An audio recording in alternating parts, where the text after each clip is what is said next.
The Washington Post found a scary exchange between Steve Bannon and Donald Trump from 2015 on Steve Bannon's radio show.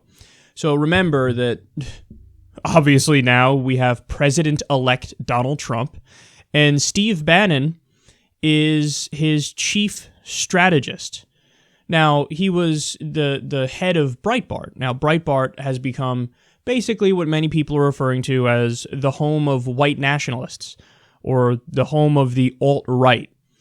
And this guy was kind of in charge of pushing the website in that direction. They were always kind of standard right-wingers when Andrew Breitbart was alive, but when he passed away and Steve Bannon took over, it got the ship was steered in a slightly different direction.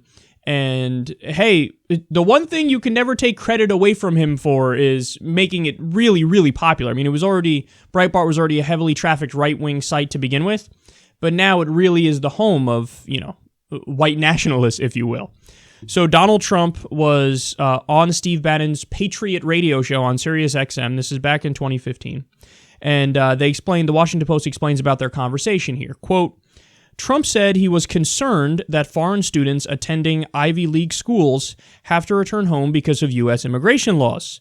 Quote, we have to be careful of that, Steve. We have to keep our talented people in this country.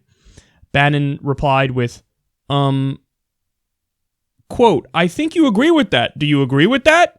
Again, Trump talking to Bannon here. Bannon says, when 2/3 or 3/4 of the CEOs in Silicon Valley are from South Asia or from Asia, I think a country is more than an economy. We're a civic society. Trump says, I still want people to come in, but I want them to go through the process. Bannon says, you got to remember, we're Breitbart. We're the know-nothing vulgarians, so we've always got to be to the right of you on this. Now, look, that last part is somewhat tongue-in-cheek. He clearly doesn't view himself as an actual vulgarian, but it is true that they're to the right of him on it, and that exchange that they had, and this part from Steve Bannon, I'm going to repeat it for you, quote, when 2/3 or 3/4 of the CEOs in Silicon Valley are from South Asia or from Asia, I think, ... a country is more than an economy, we're a civic society. So that's concerning, because do you understand what he's saying there? The argument is, even Trump, and if anything, this exchange actually makes Trump look much more humane and much more reasonable than one would have thought. But Trump is saying, okay, yeah, I might be anti-immigrant, and that might be all my rhetoric on the campaign trail, but let's be real here for a second. I don't want to get rid of high-skilled immigrants. I don't want people who come in here and they have a specific skill set, and that skill set is needed in our economy, and that it actually helps us tremendously. I don't want to get rid of those people. Steve Bannon's like, yeah, I kind of do. Now do you see why Breitbart is called the home of white nationalists now?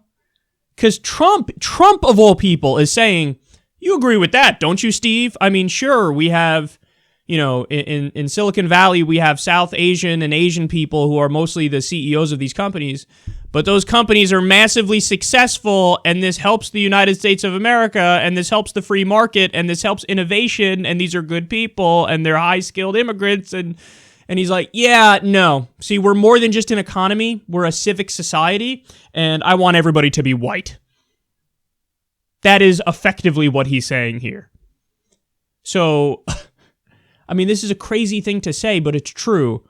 A lot of people will now have to rely on Donald Trump to have backbone against some of his own advisors, because it appears like his advisors, like Steve Bannon, chief strategist, they're the real Kool-Aid drinkers.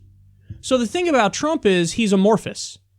Nobody knows what the fuck he believes. I don't think he knows what he believes.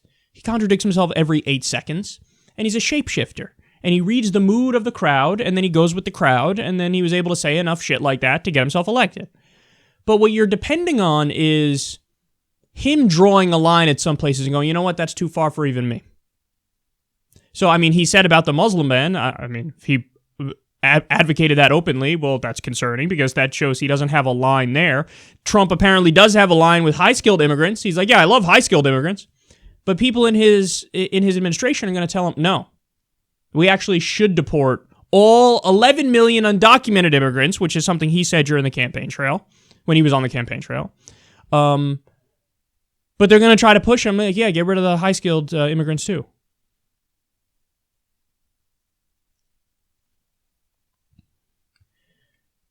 It really is a case of, with Donald Trump and the picks he's made so far for his cabinet and for his transition team, it's a mix of the most establishment figures possible, the deepest insiders imaginable, and the fringe of the fringe of the fringe of the outsiders who have really, really odious ideas.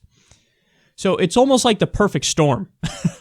And whichever side of that equation wins out. So, like, for example, if Reince Priebus, if he wins out in the debates behind the scenes, that's still terrible because Reince Priebus is the ultimate establishment insider. And if Reince Priebus wins in the debates, that means the corporations get whatever the fuck they want. But if Steve Bannon wins out in these behind-the-scenes debates, well, that means that Trump has decided to go into the most fringe right-wing direction and take away all civil liberties, the few that remain, and basically be as authoritarian as possible. But either way, that's not good. And either way, again, it's crazy, but we almost have to rely on him to stop being amorphous and to actually draw some lines and go, you know what, I'm not doing that, that's too far. So, I don't know, man. We'll see, but I'm on pins and needles here because the fact that this guy is the chief strategist, and he basically just openly admits, like, yeah, even high-skilled immigrants, I want them out of here. That's crazy. That's insanity.